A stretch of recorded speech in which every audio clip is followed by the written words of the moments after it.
साथीच्या आजारांनी पुन्हा डोकं वर काढले.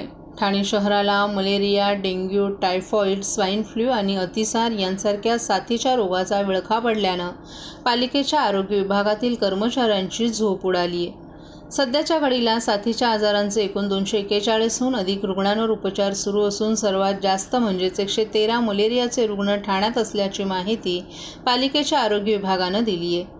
साथीच्या आजारांना आळा घालण्यात आरोग्य यंत्रणा सपशेल फेल ठरल्याचा आरोप नागरिकांनी केला आहे.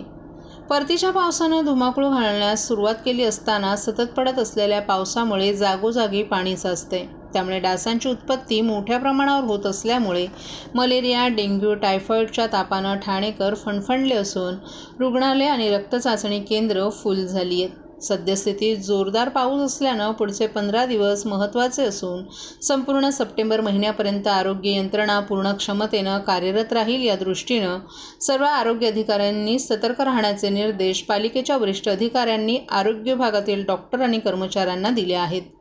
ठाण्यात मलेरियाचे 113 रुग्ण आढळले तर डेंग्यूचे 40, स्वाईन फ्लूचे 14, टायफॉइडचे 3, अतिसार आजाराचे 71 असे एकूण 241 जणांना अवघ्या 25 दिवसात साथीच्या आजारानं ग्रासलं असल्याची माहिती पालिकेच्या आरोग्य विभागानं दिली आहे.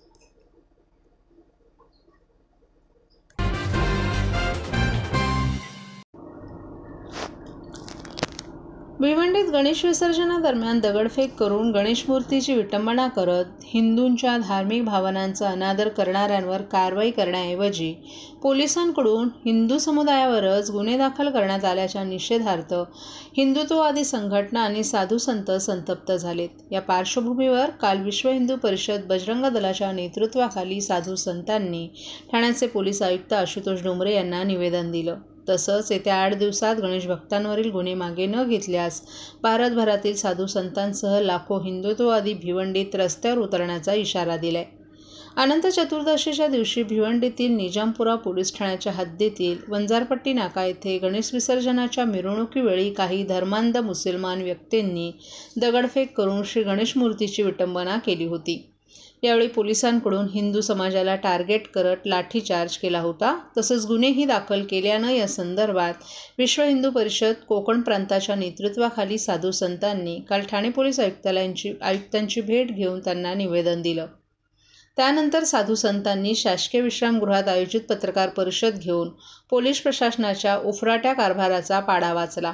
तसंच भिवंडीत गणेश भक्तांवर दाखल केलेले गुन्हे 8 दिवसात मागे घ्यावेत, अन्यथा भारतभरातील तमाम साधू संत, विविध आखाड्यांचे महंत, वारकरी संप्रदाय, 500 नागा साधूंसह लाखो हिंदुत्ववादी मंडळी भिवंडीत धडकून आंदोलन छेडतील असा इशारा देण्यात आलाय. या पत्रकार परिषदेला स्वामी भारतानंद महाराज, स्वामी शिवरूपानंद सरस्वती, परागबुवा रामदासी, स्वामी शिवगिरी महाराज, महंत चिदानंद महाराज यांच्यासह अनेक साधू संतांसह विश्व हिंदू परिषदेचे राजेश कुंटे, आशुतोष तिवारी, वैभव महाडिक, दादा गोसावी आदीही उपस्थित होते. भिवंडीत गणेश विसर्जन मिरवणुकीत कार्यकर्त्यांना पोलिसांनी निघून जाण्यास सांगितलं होतं. हिंदू समाजाच्या कार्यकर्त्यांना कार्यक्रम आटोपता घेण्यासाठी पोलीस आग्रही होते. त्यात सुमारास दगडफेकीचे प्रकार घडले. तर पोलीस प्रशासनाने लहान मुलांनी दगड मारले असावेत. मग या दगडफेकीमागे कोण आहे असा सवाल करून साधू संतांनी पोलीस उपायुक्त पराग मणेरे आणि श्रीकांत परोपकारी यांच्या आदेशानं गणेश भक्तांवर 4 वेळा लाठीचार्ज केला. गणेश विसर्जनासाठी जमलेल्या हिंदू समुदायावर लाठीचार्ज होण्याची कदाचित राज्यातील ही पहिलीच घटना असावी आणि ज्यांच्यावर लाठीचार्ज केला त्यांच्यावरच गुन्हे दाखल केलेत असा आरोप केलाय. तर अखिल भारतीय संत संप्रदाय समितीचे महामंत्री भारतानंद महाराजांनी अनेक प्रश्न उपस्थित केले. दादा गोसावीसारख्या गोरक्षक मानवतावादी कार्यकर्त्याला आतंकवादी संबोधता जे साधुसंत मानवतावादी काम करत आहेत त्यांनाच कोठडीत डांबण्याचं काम केलं जात आहे. केवळ हिंदू समुदायालाच टार्गेट केलं जात आहे. शांतताप्रिय असताना हिंदूंना वेठीस धरलं जात आहे. तेव्हा आता सहन करणार नाही. 8 दिवसात 18 ते 22 जणांवर दाखल केलेले गुन्हे मागे घ्यावेत, अन्यथा भारतभरातील तमाम साधू संत, विविध आखाड्यांचे महंत, वारकरी संप्रदाय, 500 नागा साधूंसह लाखो हिंदुत्ववादी कार्यकर्ते भिवंडीत येऊन आंदोलन छेडतील. पोलीस प्रशासनाकडून अशा स्वरूपाची भूमिका कायम राहिल्यास हिंदू समाजाला स्वाभिमान, आत्मसन्मान आणि देशहितासाठी वेगळा मार्ग अवलंबावा लागेल. याची महाराष्ट्र सरकार आणि भिवंडीतील प्रशासनानं दखल घ्यावी असा इशारा साधू संत मंडळींनी या पत्रकार परिषदेत दिला।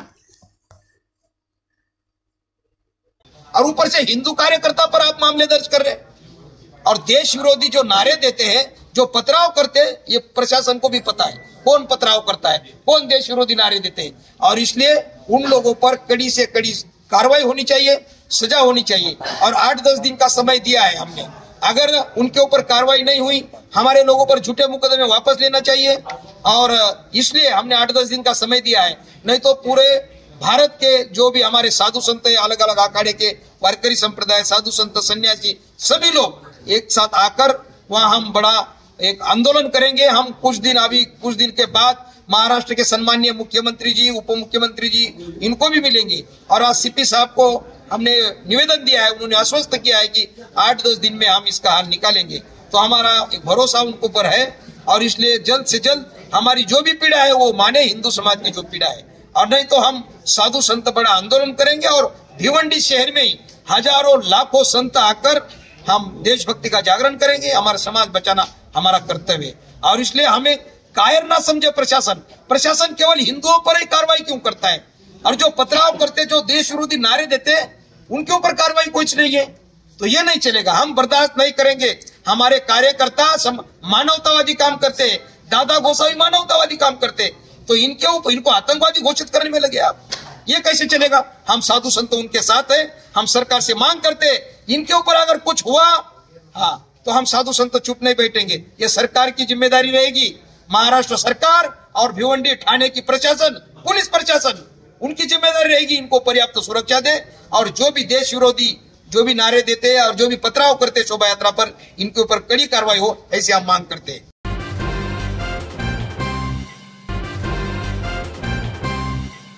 महाराष्ट्रातील भगिनींना आधार देणारी राज्य शासनाची मुख्यमंत्री माझी लाडकी बहीण योजना। या योजनेअंतर्गत अल्प उत्पन्न गटातील 21 ते 65 वयोगटाच्या भगिनींना मिळणार दरमहा 1500 रुपयांची मदत। अर्ज करण्यासाठी 31 ऑगस्ट 2024 पर्यंत मुदतवाढ। कुटुंबाचं वार्षिक उत्पन्न 2.5 लाख रुपयांपेक्षा कमी असलेल्या महिला पात्र।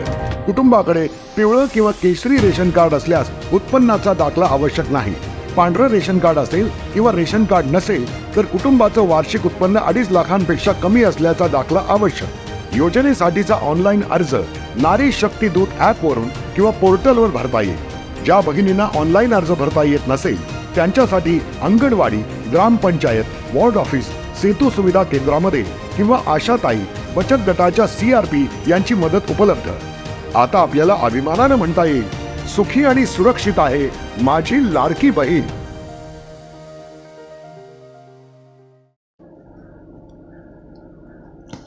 ठाणे शहरातील नागरिकांसाठी आमदार संजय केळकर यांच्या संस्कार सेवाभावी संस्थेच्या माध्यमातून आणि national cooperative consumer federation of India यांच्या सहकार्यानं स्वस्त दरात कांदा विक्री उपक्रमाचं आयोजन करण्यात आलं। या उपक्रमाअंतर्गत ठाणे शहरातील विविध ठिकाणी 35 रुपये प्रति किलो दरानं 5 किलो कांद्यांचे पॅक फक्त 175 रुपयांमध्ये वाटप करण्यात आले। हा उपक्रम आज दुपारी 1 ते 3 दरम्यान आयोजित करण्यात आला होता। विशेषतः स्वामी फाउंडेशन, विधाता अपार्टमेंटच्या समोर चंदनवाडी या ठिकाणी मोठ्या प्रमाणावर या उपक्रमाचा नागरिकांनी लाभ घेतला। या कार्यक्रमाचं उद्घाटन आमदार संजय केळकर यांच्या हस्ते करण्यात आलं। यावेळी स्वामी समर्थ महाराज कृपा ट्रस्टचे संस्थापक आणि अध्यक्ष महेश कदम उपस्थित होते। त्यांच्या हस्ते हा उपक्रम संपन्न झाला। ठाणेकर नागरिकांनी या उपक्रमाला मोठ्या संख्येने उपस्थित राहून भरघोस प्रतिसाद दिला। स्वस्त दरात कांदा मिळाल्यामुळे नागरिकांनी आयोजकांचे आभार मानले आणि हा उपक्रम यशस्वी झाला। आमदार संजय केळकर आणि त्यांच्या संस्थेच्या या पुढाकारानं ठाणेकरांना महागाईच्या काळात दिलासा मिळाला असून अशा उपक्रमांमुळे नागरिकांमध्ये समाधानाचं वातावरण निर्माण झाले।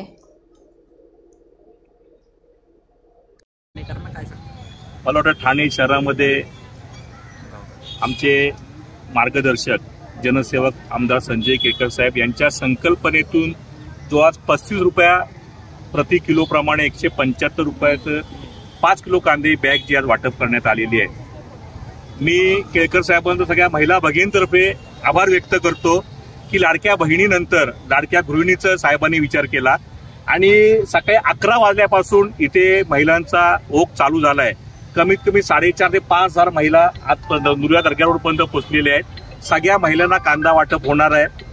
खूप सुंदर संकल्पना आमच्या या जनसेवक आमदारांनी योजली आहे आणि याचं खरोखर सगळ्या स्तरावर कौतुक होतंय. मी पुन्हा एकदा आदरणीय जनसेवक आमदार संजय केळकर साहेबांचा आभार व्यक्त करतो संपूर्ण ठाणे शहरातर्फे की साहेब ही संकल्पना राबवणारा पहिले व्यक्ती आहेत तुम्ही की त्यांनी कांद्याची जो आज कांदा 60 रुपये प्रति किलो प्रमाणे मिळणारा गृहिणीने रडवणारा कांदा आज तुम्ही 35 रुपयामध्ये कमी होऊन दिला. त्याबद्दल पुन्हा एकदा तुमचं मनापासून आभार.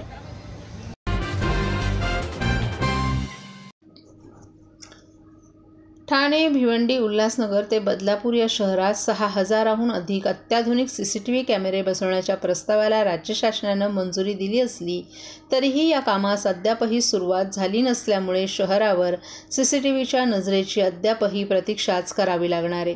येत्या काही दिवसात विधानसभा निवडणुकांची आचारसंहिता लागण्याची शक्यता आहे. त्यामुळे हा प्रकल्प मागे पडेल का अशी शक्यता व्यक्त केली जाते. ठाणे, भिवंडी, कल्याण, डोंबिवली, उल्हासनगर, अंबरनाथ आणि बदलापूर ही शहरं ठाणे पोलीस आयुक्तालय क्षेत्रात येतात. या शहरांमध्ये एकूण 35 पोलीस ठाणे आहेत. गुन्हेगारीला आळा घालण्यासाठी शहरात पोलिसांची पथकं, गुन्हे अन्वेषण शाखेचे कर्मचारी गस्त घालीत असतात. लोकसंख्येच्या तुलनेत पोलिसांचं मनुष्यबळ अपुरं आहे. मागील काही वर्षांपासून आयुक्तालय क्षेत्रात मोठ्या प्रमाणात गुन्हेगारी वाढली आहे. बालक महिलांवर लैंगिक अत्याचाराच्या घटना घडत आहेत. तसंच सोनसाखळी चोरी, दरोडे, हत्या, हत्येचा प्रयत्न यांसारखेही गुन्हे घडत असतात.